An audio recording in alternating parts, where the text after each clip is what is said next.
Hi, today is January 30th, 2026, and here are my poems for the day. The first one is poem number 162 for the year, Beethoven Lock or Not. According to evidence, the New York Public Library has a lock of Beethoven's hair. According to other evidence, it is not actually Beethoven's hair that the New York Public Library has.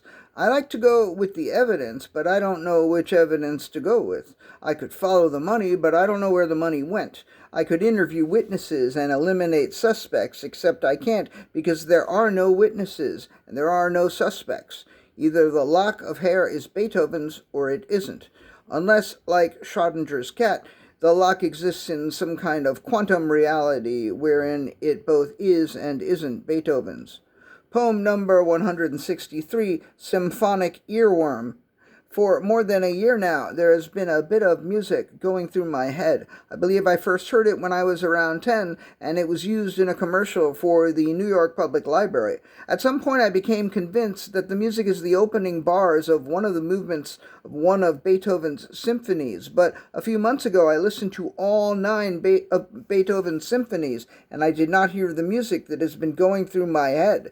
Also, at some point, I Googled Beethoven New York Public Library, but all I got was a picture of a lock of Beethoven's hair and an article explaining what it was.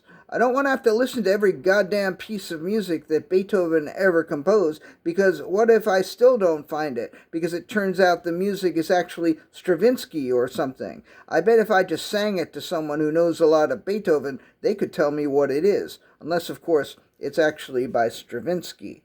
Poem number 164, Drinking Beethoven in 3 parts.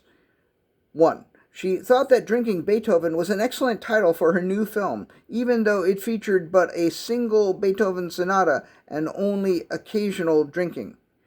2. She got the Beethoven off of the shelf and poured it into a decanter. When her girlfriend arrived, they drank glass after glass. 3. She made a wire sculpture in the likeness of Beethoven. She had him drinking a 40 of Old English 800, which she knew was taking more than a little artistic license. But she had a good feeling, as did her gallerist, and the sculpture sold for its asking price of $75,000.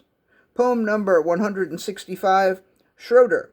It never occurred to me to wonder why Charles M. Schulz thought it would be a good idea if one of the Peanuts characters was so obsessed with Beethoven that girls, or at least one girl, could throw themselves at him over and over and over again, and this kid wouldn't give a shit. But I am certainly wondering about it now. And the last poem of the day, poem number 166, Beethoven Mathematics. Beethoven was very, very good at music, but not very good at math.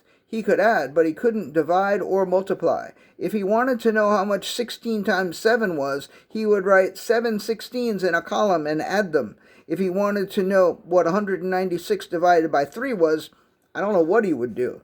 Perhaps he had to simply accept that he had no way of knowing, and that if he really wanted to know, he would have to ask someone.